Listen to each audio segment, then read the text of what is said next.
Ela tinha apenas 6 anos quando foi entregue a um castelo estrangeiro. Não sabia onde estava. Não entendia a língua. Sua infância foi selada com um aperto de mãos entre 2 homens. E o nome dela, pouco a pouco, desapareceu da história. Mas o que sobrevive é o silêncio. E a lembrança de uma criança dada como noiva ao maior comandante muçulmano das cruzadas. No século XII, a Terra Santa ardia sob o peso das cruzadas.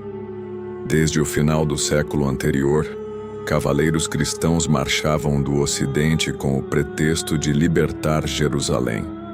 Mas o que deixavam era um rastro de sangue, ruínas e conflitos prolongados. Os reinos muçulmanos, por sua vez, estavam longe de ser unidos. Em meio ao caos das invasões, surgiam líderes locais, sultões e emires, cada qual tentando preservar sua autoridade.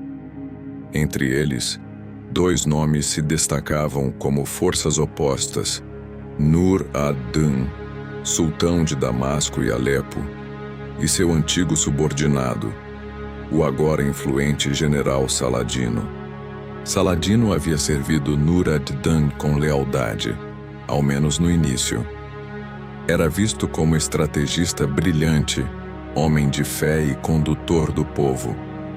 Mas com o tempo, sua fama cresceu além do esperado. Seu domínio sobre o Egito e suas vitórias contra os cruzados o tornaram mais do que um vassalo. Fizeram dele uma ameaça real. Embora os 2 líderes compartilhassem objetivos religiosos, suas ambições políticas começaram a colidir. A paz entre eles tornou-se frágil, sustentada por desconfiança e acordos instáveis. Mas os cruzados continuavam a avançar, e nem Saladino, nem Nur ad-Din podiam se dar ao luxo de uma guerra interna enquanto os exércitos cristãos ameaçavam Jerusalém novamente. Era preciso costurar a paz, mas naquela época, acordos não eram assinados com tinta. Eram selados com sangue, ou com inocência. Como tantas vezes ocorrera, a moeda da estabilidade foi uma criança.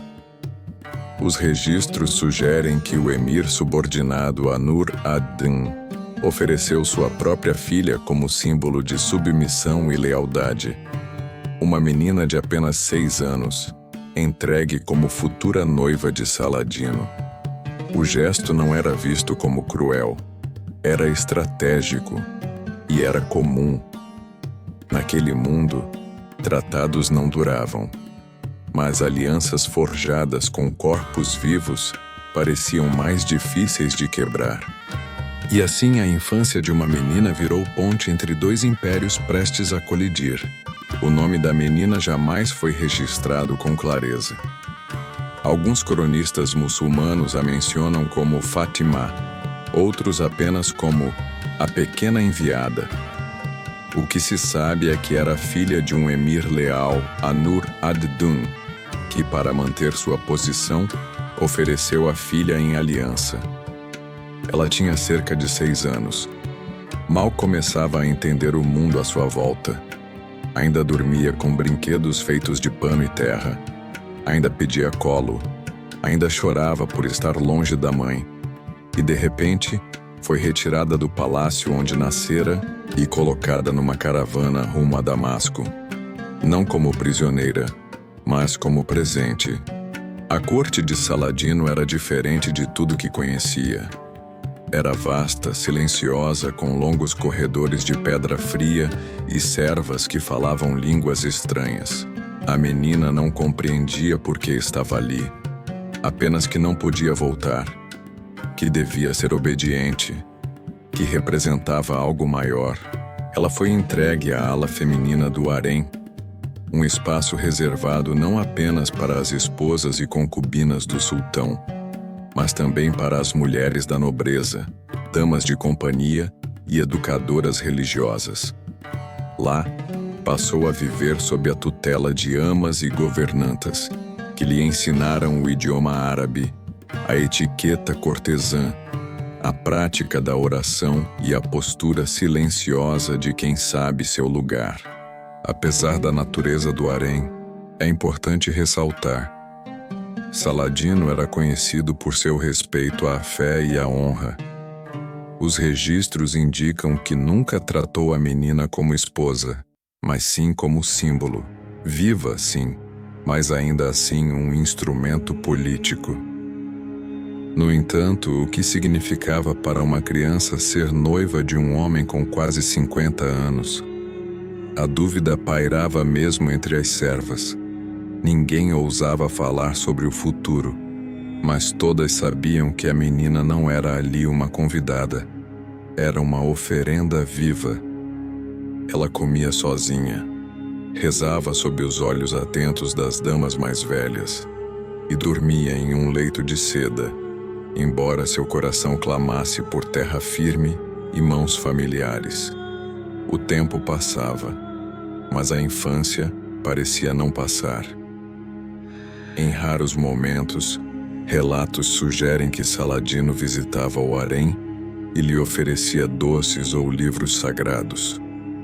Mas ele raramente falava, e ela já não ousava perguntar. Ela não chorava mais.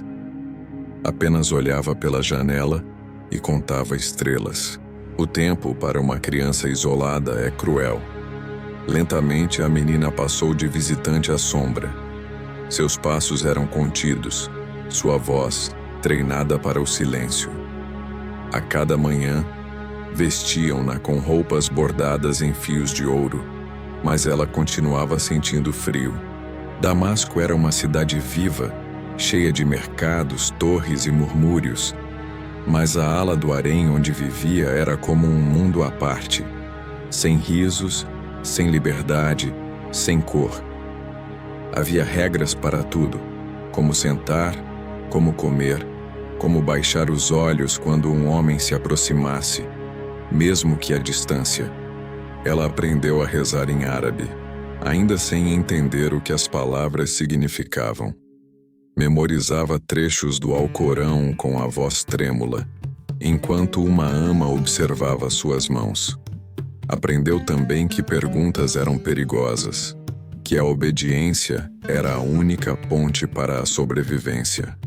As mulheres que a rodeavam raramente falavam de suas próprias vidas.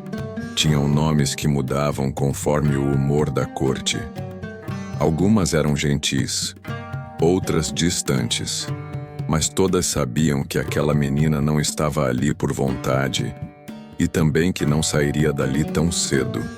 Enquanto isso, Saladino se tornava um nome reverenciado por todo o mundo muçulmano.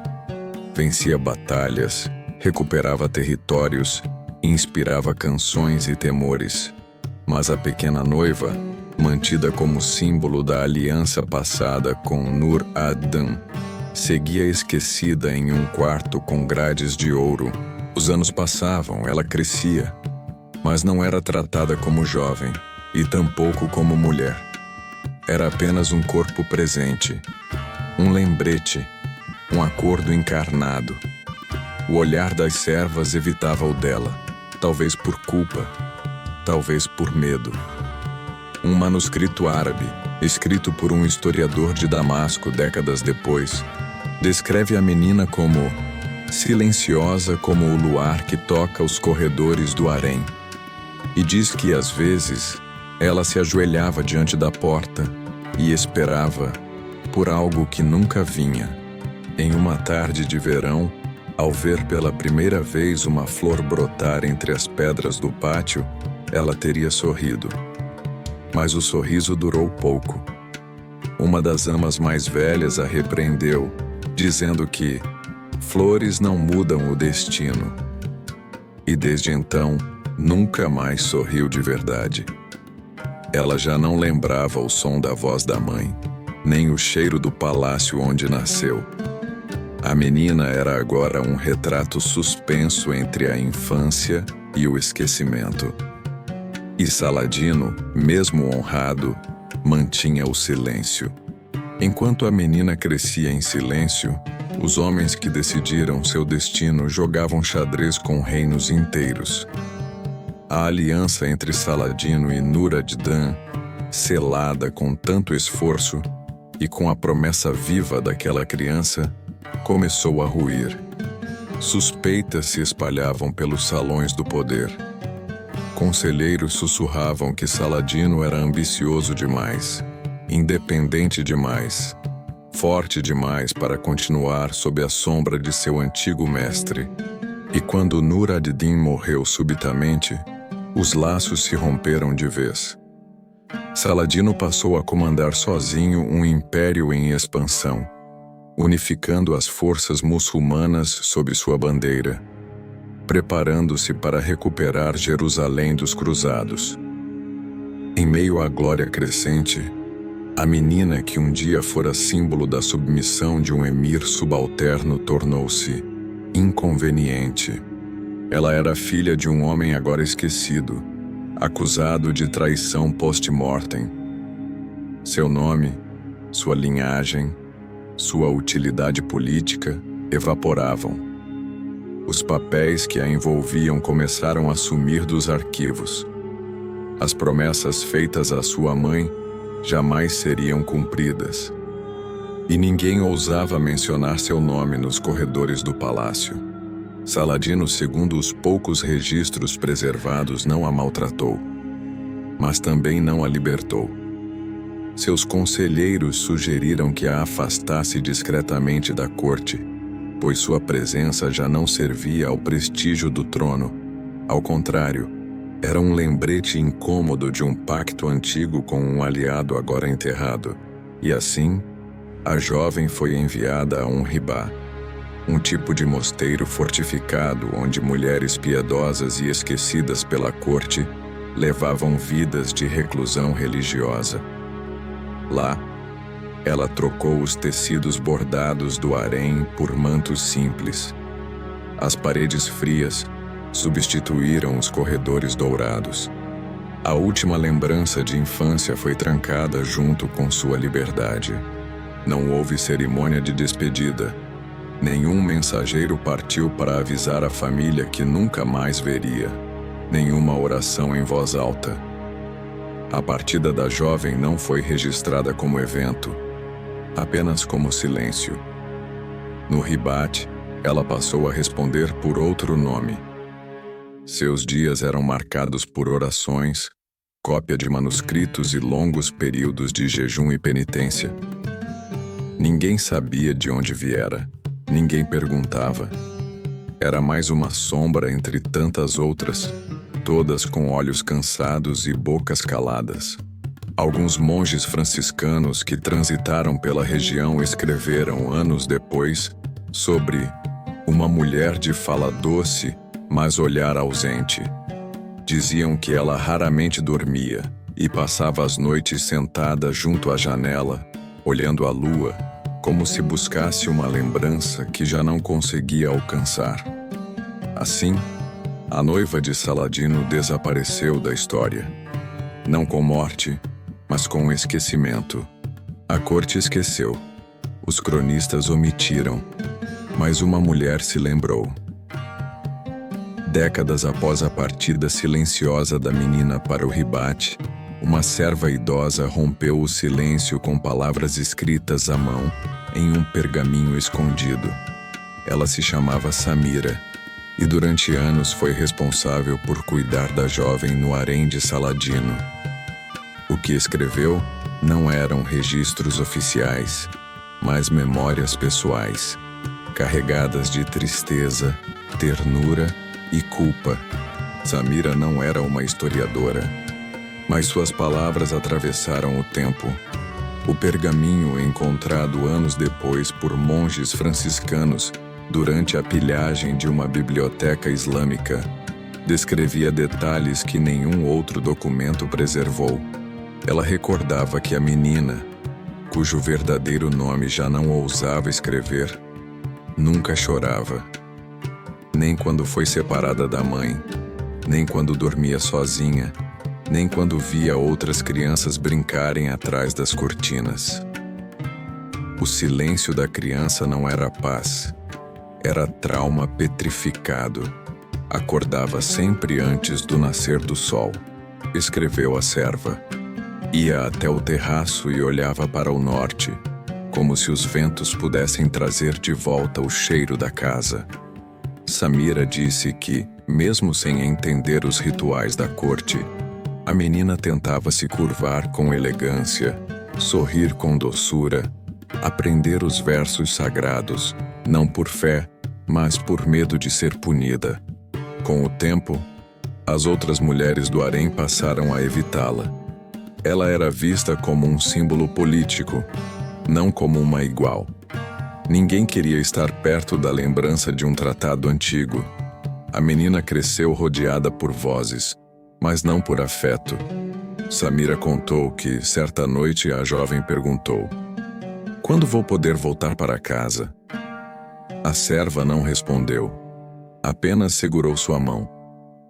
Ela já não lembrava o rosto da mãe, escreveu, mas todas as noites fechava os olhos e dizia: "Me espera." Ela era leve como o pólen, mas carregava o peso de um reino. O pergaminho termina com uma frase simples em árabe antigo: "Que Alá a tenha em um lugar onde as promessas não sejam feitas em vão." Esse fragmento, hoje guardado em um monastério nos arredores de Marsella, é a única voz que restou de alguém que viu de perto a menina esquecida. Uma história que quase foi apagada, mas que insiste em sobreviver em silêncio. No convento isolado onde foi deixada, a menina cresceu sem nome, sem riso e sem história. Ali, entre as pedras frias e as preces sussurradas, ela passou os últimos anos de sua breve vida, não como prisioneira oficial, mas como sombra, como alguém que foi entregue ao mundo não para viver, mas para servir como lembrança de um pacto esquecido. A morte chegou discretamente, como tudo em sua existência. Foi Samira, a velha serva, quem soube por um mercador anos depois. Ela morreu de tristeza. Era o que se dizia nos arredores de Damasco. Mas registros médicos da época mencionam recusa alimentar e declínio físico irreversível. Os monges do entorno anotaram que ela parou de comer. Deixou a água intacta ao lado da cama. Rejeitava frutas e sopas com a mesma indiferença com que vivia. Sua respiração ficou fraca. O corpo, esquelético, não gritava, não pedia socorro. Apenas se apagava. Na noite de sua morte, nenhuma vela foi acesa em sua honra. O corpo foi envolto em um pano rústico e enterrado fora dos muros, uma prática reservada a pessoas sem status ou identidade confirmada. A cova, rasa, não recebeu inscrição. O local exato de seu descanso permanece desconhecido. Nenhuma lápide, nenhuma flor, nenhum nome. Saladino, anos depois, morreria como herói do Islã, reverenciado em todas as cortes do Oriente e do Ocidente. Poetas escreveriam sua glória. Soldados invocariam seu nome em batalhas.